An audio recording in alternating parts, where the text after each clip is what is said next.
গানে গানে তোমাক বিচাৰিলো কতদিন, আহৰি নাই নাহিলা এদিন। জানো তুমি আহিবা, মিঠা অনুৰাগ আনিবা আনিবা আনিবা। বহুত কষ্টৰে আকৌ দেখিবলৈ ভাল লাগে, কিন্তু বজাইছে, কিন্তু কণ্টিনিউ টোপনি ক্ষতি কৰি সেই দুটকা পইচা লৈ ঘৰখনলৈ বিভিন্ন ধৰণৰ সপোন গুচি যায়। এগ্ৰিমেণ্ট কৰি কিনাই চুক্তিপত্ৰ থকাৰ পিছতো লাষ্ট মুহূৰ্তত যেতিয়া আমি অনুষ্ঠান শেষ কৰি আমি কমিটিৰ পৰা একেবাৰে আদায় কৰি লোৱা হয়, সেই সময়টোত কমিটি পলাই দিয়ে। নহ'লে ইজনে সিজনক থলে, ইজনে সিজনক থলে। এই জীৱনলে অচিনা ধুমুহা আহে, আশা আমাৰ আশা হৈ পৰে, হৃদয় আমাৰ ভাগি পৰে। কমিটিৰ চাৰণত বহুবাৰ প্ৰগ্ৰেম কৰিছোঁ, কিন্তু প্ৰব্লেম হৈ যায় কেতিয়াবা। কমিটিয়ে নাজানে আমাৰ শিল্পীসকলক চাউণ্ডটো কেনেকুৱা প্ৰয়োজন, ৱাট কিমান লাগে, এই বস্তুটো। সেইকাৰণে আমি সংগীত বুলি ক'লে মৰি যাব পাৰোঁ মানে। তো সেইকাৰণে চাউণ্ড নিলে মানে অকণমান বেলেগ হয় আমাৰ এমাউণ্টটো। উজনি অসমৰ এই এনেধৰণৰ বহু শিল্পী আছে, যি শিল্পী এতিয়া উজনি অসমতে তেওঁলোকে স্থান নাপায়, ক'ত নামনিত পাব। গতিকে উজনি অসমতে প্ৰথমে উজনি শিল্পীসকলক আগস্থান দিয়ক। নিবেদিতা নিয়ৰতে নিতিতিবা, তোমাৰ পানী লাগিব। নিবেদিতা চোকা ৰ'দত নোলাবা জান, দেহা ক'লা পৰিব। নিবেদিতা নিয়ৰতে নিতিতিবা, তোমাৰ পানী লাগিব। নিবেদিতা চোকা ৰ'দত নোলাবা জান, দেহা ক'লা। কেতিয়াবা আধা পাওঁ, আধা নোপোৱাকৈ গুচি তেতিয়া সেই ল'ৰাখিনিক কি কৰা হয়, যে ঘৰত পইচা নোপোৱাৰ পিছত ল'ৰাখিনিক ছেটিং কৰা হয় নে? মোৰ কিন্তু হেণ্ডছ ল'ৰাখিনি খুব ভাল ল'ৰা। মোৰ যদি অসুবিধা হয় তেওঁবিলাকে বুজি পায়। তো এই বস্তুটো মোৰ পকেটৰ পৰা মই দিলেও তেওঁবিলাক গ্ৰহণ নকৰে, নলয়। আকাশত দেখোন হাৰুদি জোনাক নামিছে অলকানন্দা, পাহৰা গীত সুৰে আজি। আমি এগৰাকী শিল্পীৰ ওচৰত আহিছোঁ, ইন্দ্ৰজিৎ দুলীয়াৰ লগত আহিছোঁ। ইন্দ্ৰজিৎ দুলীয়াৰ পৰা কিছু কথা আমি জানিম, আৰু ইয়াতে ইন্দ্ৰজিৎ দুলীয়া আজি প্ৰথমবাৰৰ কাৰণে আমি তেওঁলোকৰ ঘৰখনৰ পৰিৱেশ কিছু দেখাবলৈ চেষ্টা কৰিম। এতিয়া কিহত ব্যস্ত হৈ আছে এইগৰাকী শিল্পী, আজি প্ৰথমবাৰৰ কাৰণে তেওঁলোকৰ ঘৰৰ পৰিৱেশ দেখাইছোঁ। এতিয়া এওঁ ইয়াতে ব্যস্ত হৈ থাকে। এতিয়া ইটাখিনি চব এফালে প্ৰায় ওপৰলৈকে দিয়ে, এফালে জুই জ্বলাই দিয়ে, এফালে কয়লা চয়লা সুমিয়াই দিয়ে, সেইফালে এনেকৈ আছে, আৰু এইটো ছাইডে এনেকৈ, আৰু ইয়াতে ঠাক ঠাককৈ ইটা জাপি দিয়ে। এইফালে চাওক, আজি ইন্দ্ৰজিৎ দুলীয়াৰ একদম প্ৰথমবাৰৰ কাৰণে তেওঁলোকৰ ঘৰৰ পৰিৱেশ দেখাই লৈছোঁ। এয়া ইটা আছে, সেইজন বহি আছে আমাৰ এইফালে আছে।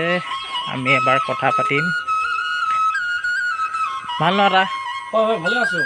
অ'কে, এয়া মই ইন্দ্ৰজিৎ দুলীয়াৰ সৈতে আছোঁ, আৰু এতিয়া ইন্দ্ৰজিৎ দুলীয়াৰ পৰা এটা গান শুনিম, তাৰপিছত অলপ কিছু কথা পাতিম কিহত ব্যস্ত হৈ। খুব মিঠা লগা গান এটা শুনিম, এটা খুব মিঠা মিঠা অনুভৱ লগা গান এটা শুনিম, আৰু একদম প্ৰেমৰ, সাংঘাতিক প্ৰেমৰ গান এটা শুনিম এতিয়া।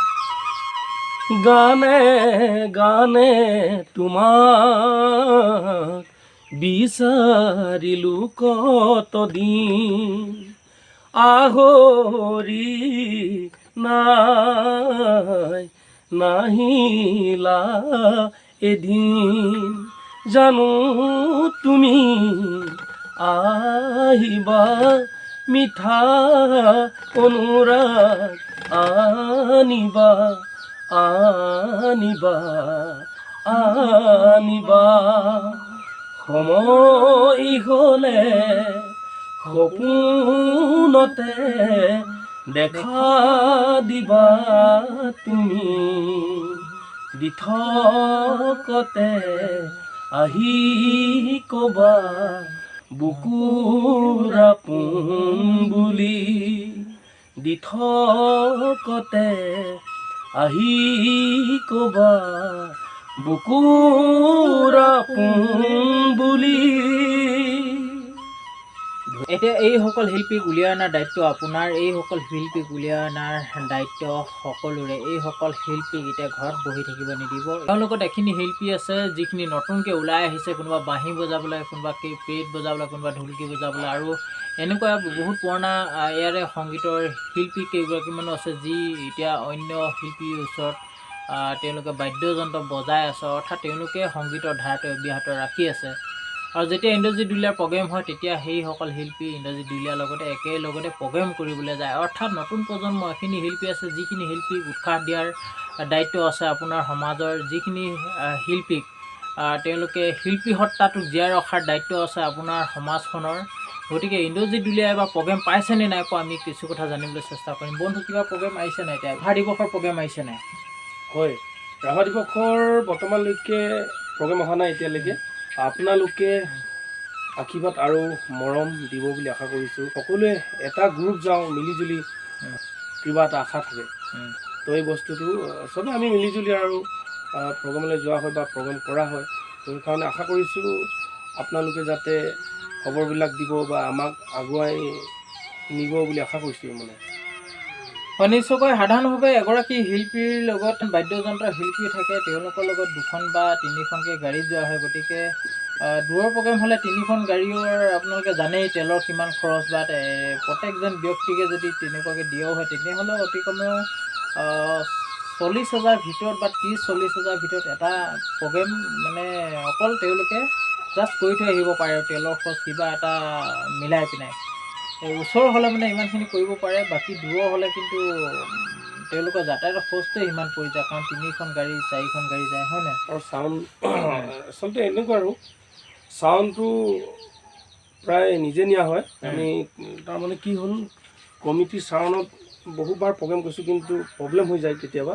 কমিটিয়ে নাজানে আমাৰ শিল্পীসকলক চাউণ্ডটো কেনেকুৱা প্ৰয়োজন, তো ৱাট কিমান লাগে এই বস্তুটো। সেইকাৰণে আমি এটা কথা মানে চাউণ্ডটোৰ প্ৰথম কথা পাতোঁতে আমি চাউণ্ডৰ কথাটো প্ৰথমেই পাতি লওঁ। সেইকাৰণে যিহেতু চাউণ্ড নিলে, চাউণ্ডটো যদি লৈ যাওঁ তেতিয়া বেছি হয় বাজেটটো। আমিতো আমাৰলৈ থাকক বুলি তেনেকুৱা ধৰণৰ নহয়, আমাৰ সংগীত বুলি ক'লে মৰি যাব পাৰোঁ মানে। তো সেইকাৰণে তো চাউণ্ড নিলে মানে অকণমান বেলেগ হয় আমাৰ এমাউণ্টটো।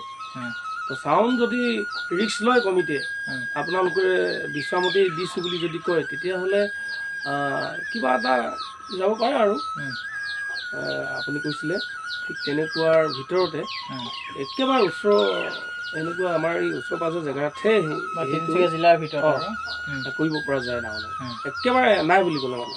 হয়, নিশ্চয়কৈ এগৰাকী শিল্পীয়ে এটা অনুষ্ঠানত আপোনালোকে নিশ্চয়কৈ জানে বাঁহী বজায়, কিপেড বজায় বা ঢোলকি বজায়, এনেকুৱা ধৰণৰ গীটাৰ পেড বজায়। এনেকুৱাকৈ এগৰাকী শিল্পীৰ লগত সেই শিল্পীগৰাকী জড়িত হৈ থকা, অৰ্থাৎ সেইসমূহ শিল্পী বাদ্যশিল্পী জড়িত হৈ থাকে, আৰু তেওঁলোকে এটা নিশাৰ বাবে কিছুমান মঞ্চ চাই, কিছুমান হেৰি চাই তেওঁলোকে 3,000 কম নলয় আচলতে। ক'ৰবাত 8,000 কয়, ক'ৰবাত 5,000 লয়, ক'ৰবাত 10,000 লয় এগৰাকী শিল্পীয়ে মঞ্চ চাই। কিছুমান তেওঁলোকে লয়, অৰ্থাৎ এগৰাকী শিল্পীয়ে তেনেকুৱাকৈ লয়। গতিকে বাদ্যযন্ত্ৰী শিল্পীসকলে, গতিকে মূল শিল্পীগৰাকীলৈ বৰ বিশেষ নাথাকে। অৰ্থাৎ তিনিচুকীয়া জিলাতে যদি ইন্দ্ৰজিৎ দুলীয়াৰ বা অন্যান্য শিল্পীসকলে প্ৰগ্ৰেম লয়, কোনো 40,000 বা 30,000 কমত আচলতে কোনো এটা প্ৰগ্ৰেম সম্ভৱ হৈ নুঠে, কাৰণ তেওঁলোকে 3-4খন গাড়ী লৈ যায়। গাড়ী তেলৰ খৰচৰ পৰা বাদ্যযন্ত্ৰ আৰু চাউণ্ডলৈকে। ইন্দ্ৰজিৎ দুলীয়াৰ লগত এনে কিছুমান চাউণ্ড আছে যিবোৰ চাউণ্ড আচলতে হাই লেভেলৰ। এই কণ্ঠটোৱে পূৰা উচ্চ হাই লেভেলৰ মহেন্দ্ৰ হাজৰিকাৰ মানে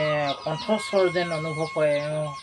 কণ্ঠটো পূৰা হাই লেভেলৰ, গতিকে হাই-ফাই চাউণ্ড এটা লাগে, আৰু তেওঁ নিজেই সেই চাউণ্ডখিনি লৈ যায়। চাউণ্ডৰখিনি এক্সট্ৰাকৈ হয়তো কমিটিয়ে কেতিয়াবা দিবলগীয়া হয় ভাড়াখিনি, কমিটিৰ লগত আগতীয়াকৈ প্ৰগ্ৰেমত কথা পাতি যায়। গতিকে এবাৰ খবৰ দিব, এবাৰ খবৰ লওক। আৰু যিহেতু নিজৰ তিনিচুকীয়া জিলাৰে বুলি নহয়, উজনি অসমৰ এগৰাকী শিল্পী সত্তাক জীয়াই ৰাখিবৰ কাৰণে উজনি অসমবাসী কিন্তু আহ্বান জনাইছোঁ, উজনি অসমৰ ৰাইজক আহ্বান জনাইছোঁ এগৰাকী স্থানীয় শিল্পীক আপোনালোকে গুৰুত্ব দিয়ক। আমাৰ উজনি অসমৰ এনেধৰণৰ বহু শিল্পী আছে, যি শিল্পী এতিয়া উজনি অসমতে তেওঁলোকে স্থান নাপায়, ক'ত নামনিত পাব। গতিকে উজনি অসমতে প্ৰথমে উজনি শিল্পীসকলক আগস্থান দিয়ক, তাৰপিছত নামনি শিল্পীসকলক বা অন্যান্য স্থানীয় শিল্পীসকলক আপোনালোকে নিমন্ত্ৰণ জনাওক। গতিকে উজনিতে উজনি শিল্পীয়ে যদি আগস্থান নাপায় তেনেহ'লে পাব ক'ত? গতিকে অনুৰোধ কৰিছোঁ উজনি শিল্পীসকলক এবাৰ গুৰুত্ব দিয়ক, উজনিৰ উদ্যোক্তাসকলে, উজনি অসমৰ উদ্যোক্তাসকলে। আৰু এইসমূহ শিল্পী তেওঁলোকক ঘৰতে বহি থাকিব নিদিব। এইসমূহ শিল্পী সংগীতৰ ধাৰাটো যিহেতু অব্যাহত ৰাখেই, তেওঁলোকৰ লগত কেইবাটাও পৰিয়াল চলি আছে, এটা দুটা নহয় কেইবাখন ঘৰ চলি আছে। গতিকে এইসকল শিল্পীক গুৰুত্ব প্ৰদান কৰক। আমি অন্য এটা গান শুনিম। অ'কে। হয়, এই গীতটিও মোৰ বাণীবদ্ধ হৈ আছে, ৰেকৰ্ডিং চলি আছে। সেই কেছেটটোতেই আগতে কৈছিলোঁ। আমি সৌভাগ্য যে আমি প্ৰথমবাৰ আমি আগতীয়াকৈ শুনি আছোঁ, ৰেকৰ্ডিং হৈ আছে, আমি আগতে অকণমান শুনিম আভাস এটা। কিছুদিনৰ পিছত আপোনালোকৰ মাজলৈ এৰি দিম গানটো। আপোনালোকে সকলোৱে আঁকোৱালি ল'ব বুলি আশা কৰিছোঁ, আশীৰ্বাদ কৰিব। তাকে অকণমান গুণগুণাই দিছোঁ গানটো। এই জীৱনলে অচিনা ধুমুহা আহে, এই জীৱনলে অচিনা ধুমুহা আহে, আশা আমাৰ আশা হৈ পৰে, হৃদয় আমাৰ ভাগি পৰে, হৃদয় আমাৰ ভাগি পৰে।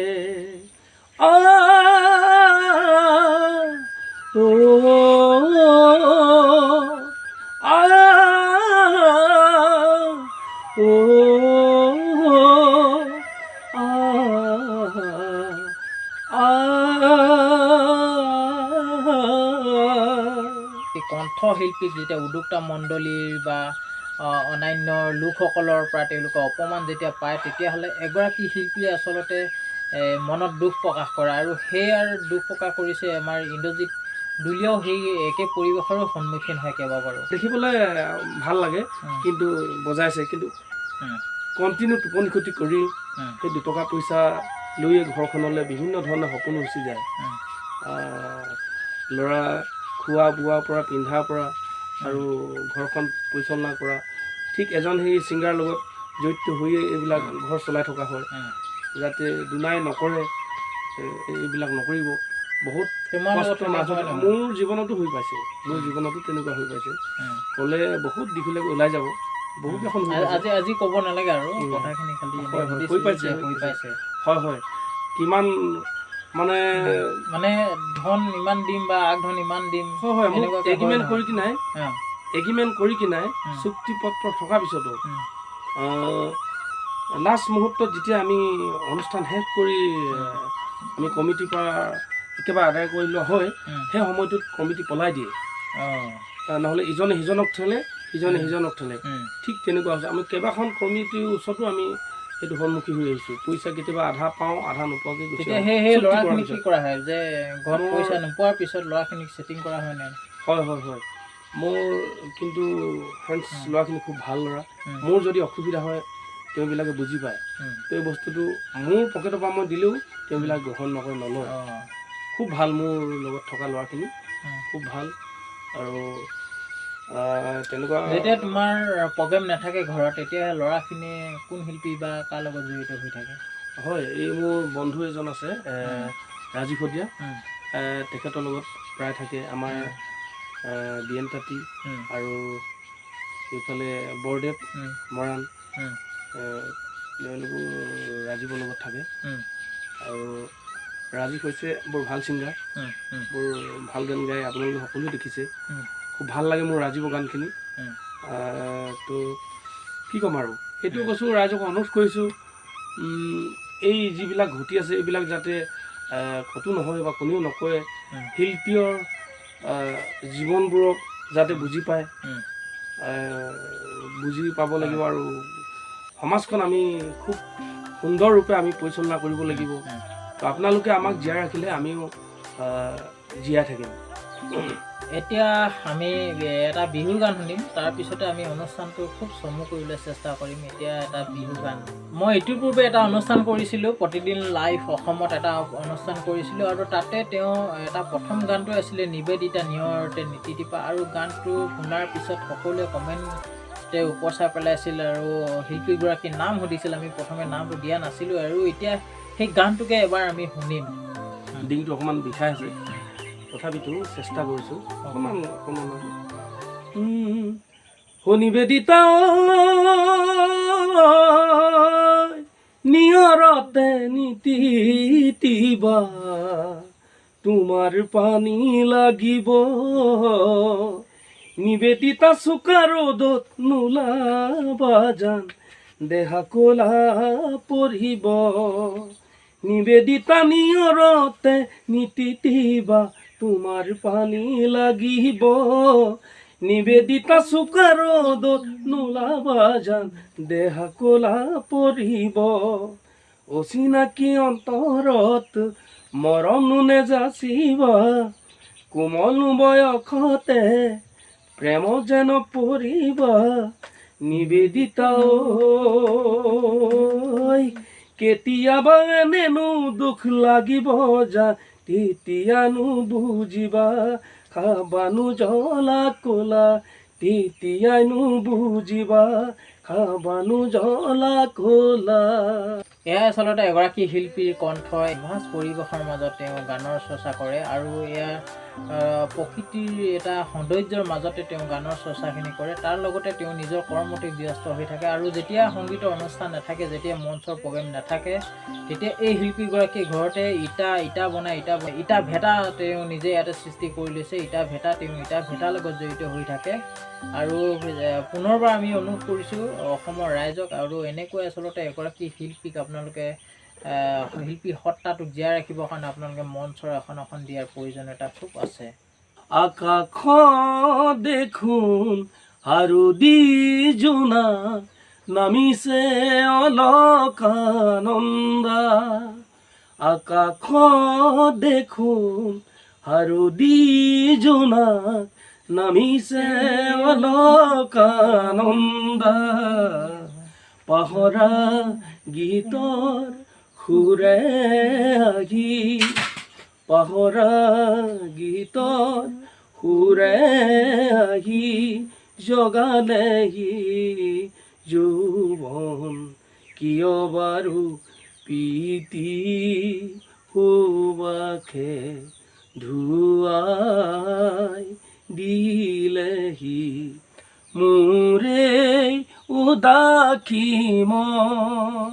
এয়া আছিল কণ্ঠশিল্পী ইন্দ্ৰজিৎ দুলীয়া, আৰু এনেদৰেই গানৰ চৰ্চা কৰি আছে, আৰু আজৰি সময় পালে এওঁৰ লগত আমি কেতিয়াবা আহিম আৰু এনেকুৱাকৈ কথাখিনি পাতিম আৰু গানৰ চৰ্চাখিনি কৰিম। আৰু যেতিয়া সংগীতৰ অনুষ্ঠান নাথাকে তেতিয়া এনেদৰেই ব্যস্ত হৈ পৰে এইগৰাকী শিল্পী। গতিকে এনে শিল্পীক আপোনালোকে এতিয়া ৰাভা দিৱস আহিছে, ৰাভা দিৱসৰ এটা অনুষ্ঠানত আপোনালোকে নিমন্ত্ৰণ জনাব পাৰে, আৰু এওঁলোকৰ যিখিনি বাদ্যশিল্পী আছে তেওঁলোকক নতুন প্ৰজন্মৰ নতুনকৈ শিকি আহিছে, ওলাই আহিছে যুৱক কেইজনমান আছে, তেওঁলোককো খুব মঞ্চৰ প্ৰয়োজন। আৰু ইন্দ্ৰজিৎ দুলীয়াৰ সৈতে যিহেতু থাকে, ইন্দ্ৰজিৎ দুলীয়াৰ পৰা কিছু মঞ্চ আশা কৰে, গতিকে ইন্দ্ৰজিৎ দুলীয়াৰ মঞ্চ, সেই মঞ্চখন আশা কৰে ৰাইজৰ পৰা, সংগঠনবিলাকৰ পৰা।